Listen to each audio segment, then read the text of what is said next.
ये वीडियो किसी के खिलाफ नहीं है, न लड़कों के न सोसाइटी के। वीडियो उनके लिए है जो सच में चाहते हैं कि इंडिया महान बने। और ग्रेटनेस तभी आएगी जब सोसाइटी में हर एक इंसान को, चाहे वो लड़का हो या लड़की, सबको इक्वल राइट्स मिले और इक्वल रिस्पेक्ट मिले। भारत एक ऐसी धरती है जहाँ स्त्री को जननी कहा गया है। यत्र नरेषु पूजते रमन्ते तत्र देवता। जहाँ औरत की इज्जत होती है वहीं देवता वास करते हैं। लेकिन आयरनी तो ये है कि लड़की आज भी जब घर से बाहर निकलती है तो उसे एक पेपर स्प्रे कैरी करना पड़ता है, क्योंकि हर 5 मिनट पे इंडिया में एक रेप केस रिपोर्ट होता है। हर छोटी बड़ी चीज के लिए लड़कियों को जज किया जाता है। एनसीआरबी के हिसाब से हर रोज 86 रेप केसेस रिपोर्ट होते हैं।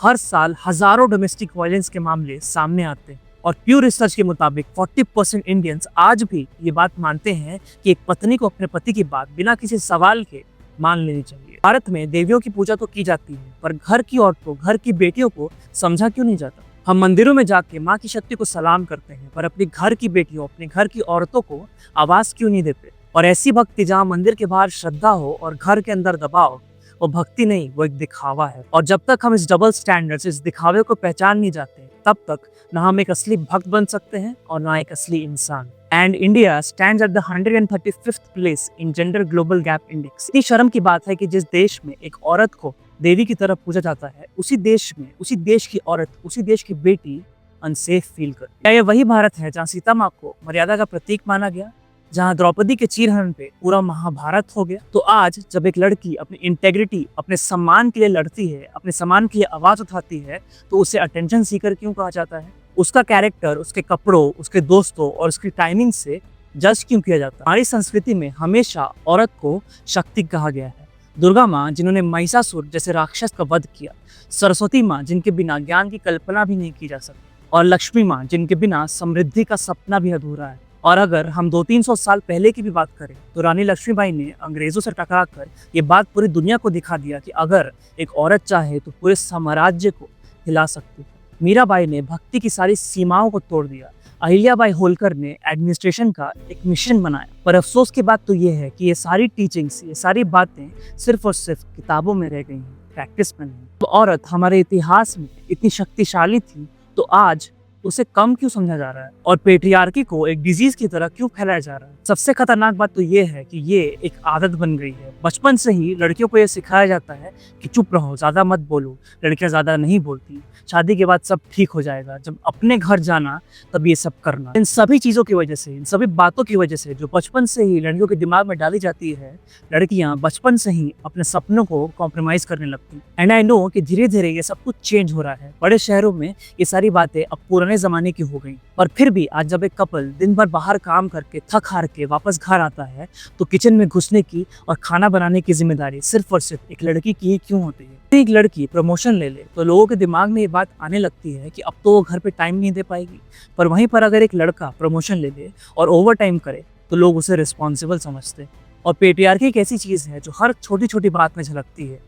इतनी रात तक क्यों जगी हो, ये कपड़े थोड़े छोटे नहीं हैं, शादी के बाद तो जॉब छोड़नी ही पड़ेगी। High time that we need to realise कि ये सारी बातें इनोसेंट नहीं है। ये सारी बातें ऑन अ डेली बेसिस लड़कियों के मोराल को तोड़ते हैं। एक स्टडी में ये देखा गया कि जब एक औरत असर्टिव होती है तो उसे बॉसी कहा जाता है, और वहीं पर जब एक आदमी असर्टिव होता है तो उसे एक लीडर की तरह देखा जाता है। जब एक लड़की असर्टिव डिसीजन ले तो लोगों को उसका एटीट्यूड दिखता है, पर वहीं पर जब एक लड़का असर्टिव डिसीजन ले तो लोगों को उसकी डिसीजन मेकिंग क्वालिटीज दिखती है। और यहाँ पर सबसे अजीब बात तो ये है कि कभी कभी लड़कियां इन सब चीजों से अग्री करती हैं, क्योंकि बचपन से ही उनकी कंडीशनिंग इतनी गहरी होती है, how deeply they our brain washed, कि उनको समझ में भी नहीं आता कि उनके साथ कभी कुछ गलत हो रहा है। अगर हम सच में ये बात सोचें और इस पर जरा गौर फरमाएं तो रात का अंधेरा और खाली सड़क डरावनी नहीं होती। एक्चुअली में डर लोगों से लगता है। हर लड़की के फोन में एक इमरजेंसी कॉन्टैक्ट होता है, उसके बैग में एक सेल्फ डिफेंस का आइटम होता है। और ये सिर्फ फिजिकल सेफ्टी की बात नहीं है, ये एक मेंटल प्रेशर की बात है कि मुझे as a girl all the time alert रहने की जरूरत है। And I can say this from my personal experience कि कितनी बार ऐसा होता है कि मैं और मेरे मेल फ्रेंड्स कितनी बार रात को कितनी सारी जगहों पर घूमने जाते हैं, पर एक बार भी हमारे दिमाग में ये बात नहीं आती है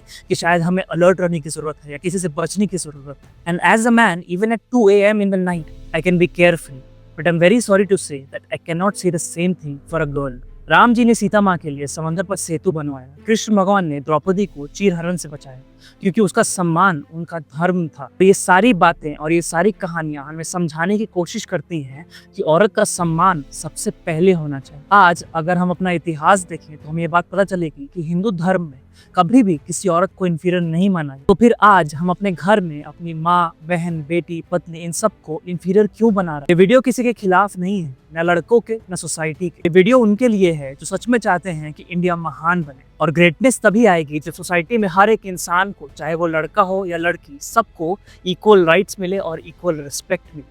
ग्रेटनेस तभी आएगी जब लोगों के दिमाग में ये बात फिट हो जाए कि माँ का काम सिर्फ और सिर्फ किचन तक लिमिटेड नहीं है, पत्नी का काम सिर्फ और सिर्फ पति को संभालना नहीं, और बेटी का करियर सिर्फ और सिर्फ शादी तक लिमिटेड नहीं है। और जब तक घर का आदमी नहीं बदलेगा तब तक देश की सोच नहीं बदलेगी।